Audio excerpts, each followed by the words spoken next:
Assalamualaikum warahmatullahi wabarakatuh. Perkenalkan, nama saya Naimah Azhara Alafida, NIM 2018-53083. Di sini saya akan mempresentasikan tentang audit manajemen perusahaan. Konsep dasar audit terdiri dari perencanaan, pengorganisasian, pengarahan. Terdiri dari sumber daya, informasi, teknologi, yaitu tujuan perusahaan. Yang selanjutnya pengawasan dan pengendalian, yaitu aktivitas audit. Pengawasan dan pengendalian terdiri dari tujuan audit. Yang pertama, dapat dipercaya data akuntansi. Yang kedua, terjaganya keamanan aset perusahaan. Yang ketiga, berjalannya operasi secara efisien. Yang keempat, ditaatinya ketentuan, peraturan, dan kebijakan perusahaan. Hubungan dan fungsi yang ditimbulkan dalam audit.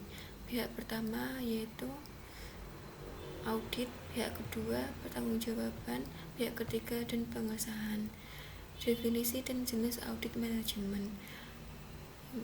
Audit manajemen yaitu pengevaluasian terhadap efisiensi dan efektivitas operasional perusahaan. Jenis audit manajemen. Yang pertama, audit laporan keuangan. Yang kedua, audit kepatuhan. Yang ketiga, audit internal. Yang keempat, audit operasional.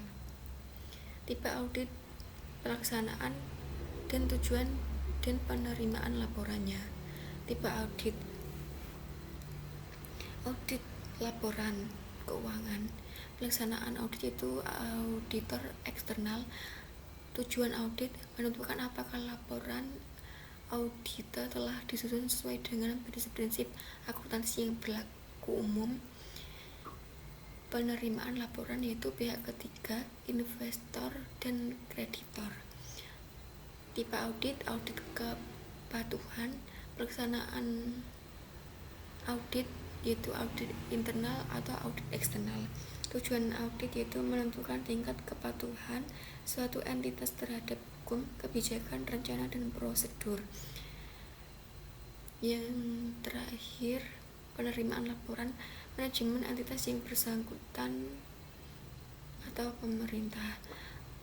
Tipe audit: audit internal. Pelaksanaan audit internal. Tujuan audit yang pertama, menilai keandalan laporan keuangan, menentukan tingkat kepatuhan suatu entitas. Ketiga, menilai pengendalian internal organisasi. Yang keempat, menilai efisiensi dan efektivitas penggunaan sumber daya. Yang kelima, program peninjauan terhadap konsistensi dan dengan tujuan organisasi. Penerima laporan: manajemen dari entitas yang bersangkutan. Yang terakhir yaitu tipe audit terdiri dari audit operasional atau manajemen.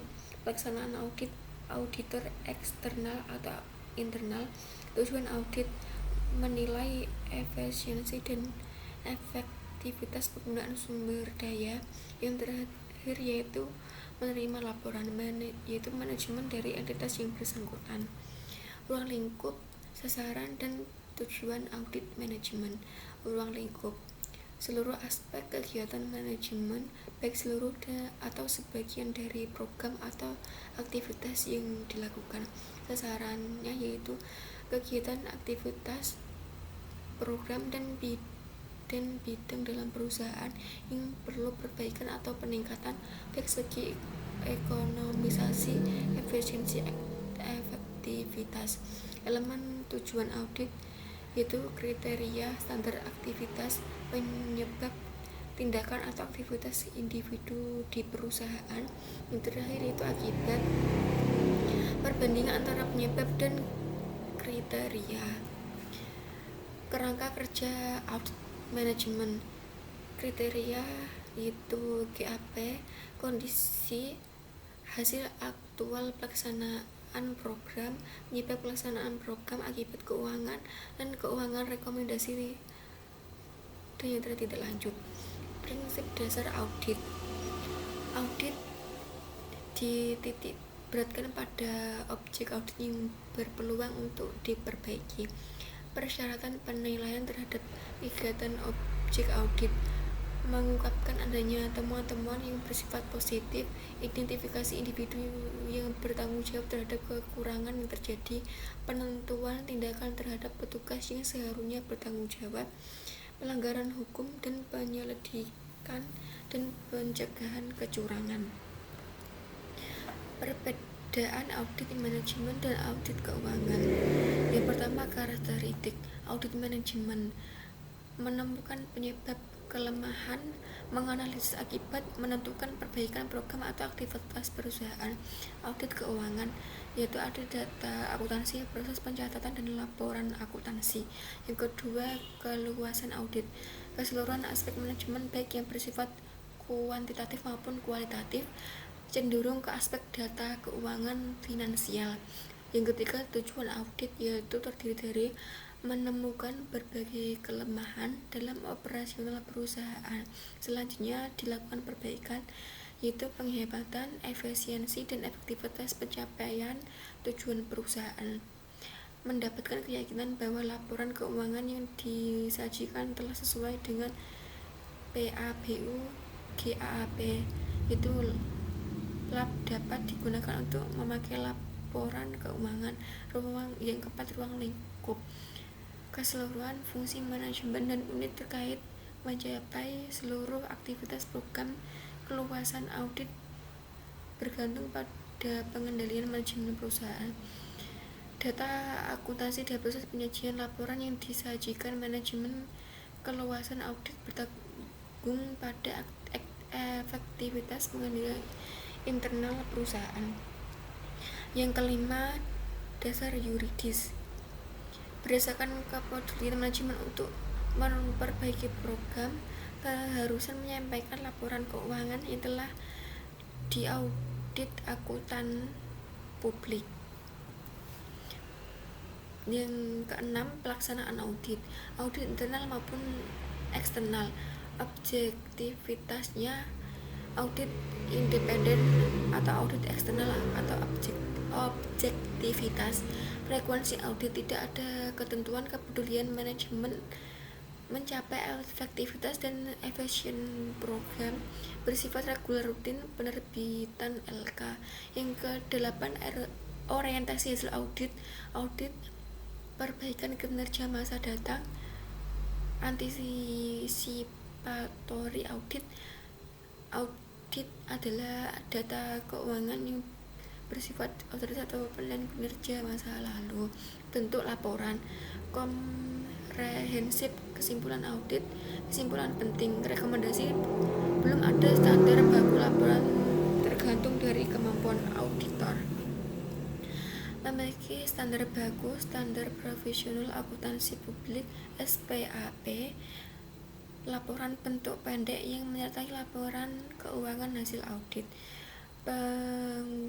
Penggunaan laporan: pihak internal, pihak eksternal, pemegang saham, investor, potensial kreditor, pemerintah.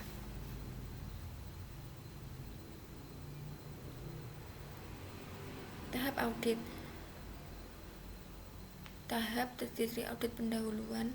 Tujuannya yang pertama yaitu informasi latar belakang objek, penelaahan peraturan, ketentuan, dan kebijakan, penemuan objek yang memiliki potensial kelemahan, menentukan audit sementara. Review pengujian pengendalian manajemen. Tujuannya memiliki efektivitas pengendalian manajemen, memahami pengendalian yang berlaku, mengetahui potensi kelemahan aktivitas, mendukung audit sementara dan menjadikan audit yang sesungguhnya. Audit terinci. Tujuannya mengumpulkan bukti yang cukup, relevan, dan kompeten, mengembangkan temuan, keterkaitan temuan satu dengan temuan yang lain, disajikan dalam kertas kerja audit KKA sebagai pendukung kesimpulan dan rekomendasi yang dibuat. Pelaporan: mengkonsumsi hasil audit termasuk rekomendasi pihak yang berkepentingan. Laporan komprehensif: menyajikan temuan yang hasil audit untuk mendukung kesimpulan audit dan rekomendasi rekomendasi. Tindak yang selanjutnya yaitu tindak lanjut. Tujuannya yaitu mendorong pihak berwenang untuk melakukan tindakan lanjutan perbankan sesuai dengan rekomendasi yang telah diberikan. Memahami permasalahan secara dini. Audit manajemen permasalahan yaitu benturan laba, perputaran karyawan tingginya keluhan pelanggan. Yang kedua yaitu kemampuan bersaing, diantaranya kehematan, ekonomisasi, daya guna efisiensi, hasil guna efektivitas. Hubungan ekonomisasi, efisiensi, dan efektivitas. Rencana operasi. Input pengorbanan yang direncanakan yaitu ekonomisasi, hasil aktual pengorbanan yang terjadi, proses, efisiensi, output, tujuan, efektivitas, hasil yang dicapai. Ruang lingkup audit. Planning, audit SDM. Yang pertama, audit manajemen terdiri audit SDM, audit manajemen lainnya, audit pemasaran, audit informasi, audit sistem kepastian kualitas,